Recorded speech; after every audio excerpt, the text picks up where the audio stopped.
दोस्तों कई दिनों से जब बॉलीवुड ने कोई भी ऐसी फिल्म नहीं बनाई जिससे कि देश भर में बवाल हो जाए, तो सबको ये लगने लगा था कि हो सकता है कि बॉलीवुड के कलाकार, प्रोड्यूसर और डायरेक्टर अब सुधर गए होंगे, खासकर तब जब देश और महाराष्ट्र में भाजपा की सरकार है। लेकिन वो कहते हैं ना कि कुत्ते की पूंछ को अगर 10 साल तक भी पाइप में डालकर रखो तो भी वो टेढ़ी की टेढ़ी ही रहती है।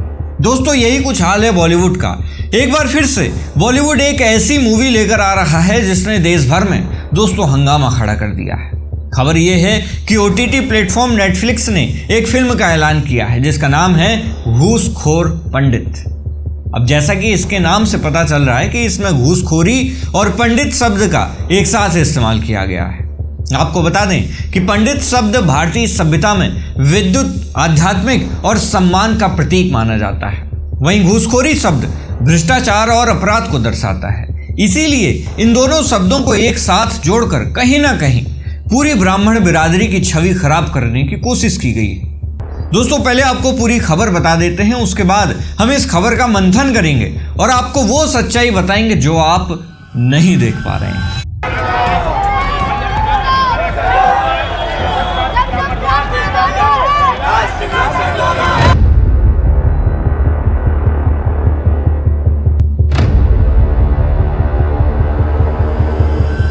नमस्कार, मैं हूं उमेश द्विवेदी और आप देख रहे हैं सरकारी मंथन। दोस्तों सबसे पहले इस फिल्म के विरोध की चिंगारी मध्य प्रदेश की राजधानी भोपाल से उठी, जहां अखिल भारतीय ब्राह्मण समाज के कार्यकर्ता सड़कों पर उतर आए और उन्होंने इस फिल्म के नाम को तुरंत बदले जाने की मांग की। उसके बाद मुंबई के एक वकील ने नेटफ्लिक्स और इस फिल्म को बनाने वालों को कानूनी नोटिस भेज दिया। उसके बाद ये मामला दिल्ली हाईकोर्ट तक पहुंच गया और दिल्ली हाईकोर्ट में अनुच्छेद 14, 21 और 25 का हवाला देकर याचिका दाखिल की गई है और ये कहा गया है कि ये नफरत फैलाने वाला कंटेंट है। और सबसे बड़ा एक्शन हुआ है उत्तर प्रदेश में। दोस्तों बताया जा रहा है कि मुख्यमंत्री योगी आदित्यनाथ के निर्देश पर लखनऊ के हजरतगंज थाने में फिल्म के निर्देशक नीरज पांडे और उनकी टीम के खिलाफ FIR दर्ज कर ली गई है। और दोस्तों सबसे ज्यादा तो आप ये सुनकर चौंक जाएंगे कि इस फिल्म का विरोध दलितों की मसीहा कही जाने वाली मायावती ने भी किया। उन्होंने एक पोस्ट में लिखा कि ये बड़े दुख और चिंता की बात है कि पिछले कुछ समय से अकेले यूपी में ही नहीं बल्कि अब तो फिल्मों में भी पंडितों को घूसखोरी आदि से जोड़कर पूरे देश में जो इनका अपमान और अनादर किया जा रहा है, जिससे समूचे ब्राह्मण समाज में इस समय जबरदस्त रोष व्याप्त है। इसकी हमारी पार्टी भी कड़े शब्दों में निंदा करती है। इस फिल्म पर केंद्र सरकार को तुरंत प्रतिबंध लगाने चाहिए। दोस्तों जैसे ये पूरा बवाल बढ़ा तो फिल्म के निर्माता सामने आए और उन्होंने यानी कि नीरज पांडे ने इंस्टाग्राम पर एक पोस्ट करते हुए सफाई दी कि पंडित शब्द का इस्तेमाल सिर्फ एक काल्पनिक पात्र के उपनाम के रूप में किया गया है, ना कि किसी जाति या धर्म को निशाना बनाने के लिए। और वो इस फिल्म के सभी प्रचार और टीजर को फिलहाल हटा रहे हैं। तो दोस्तों ये थी पूरी खबर और अब वक्त है इस खबर के मंथन का। दोस्तों अगर आप ध्यान से देखें तो आपको एक चीज दिखेगी कि देश में बॉलीवुड ने हमेशा से हिंदू धर्म और उससे जुड़ी हुई चीजों को बदनाम करने की कोशिश की है।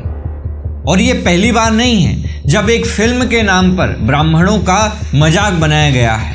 इससे पहले भी कई ऐसी फिल्मों के नाम रखे जा चुके हैं जो सीधे सीधे हिंदू धर्म का मजाक बनाते थे और आपने उन पर कभी ध्यान ही नहीं दिया। उल्टा आपने बड़े चाव से उन फिल्मों को देखा और उनकी कमाई करवाई। हमने कुछ फिल्मों की लिस्ट बनाई है जो ये प्रूव करती है कि बॉलीवुड ने कैसे आपको बेवकूफ़ बनाया है।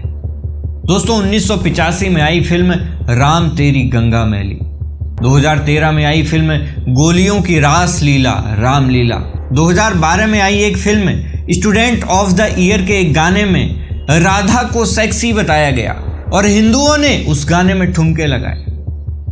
2014 में आई फिल्म पीके में भगवान शिव का मजाक उड़ाया गया और हिंदू रीति रिवाजों पर उंगली उठाई गई। और अब 2026 घूसखोर पंडित।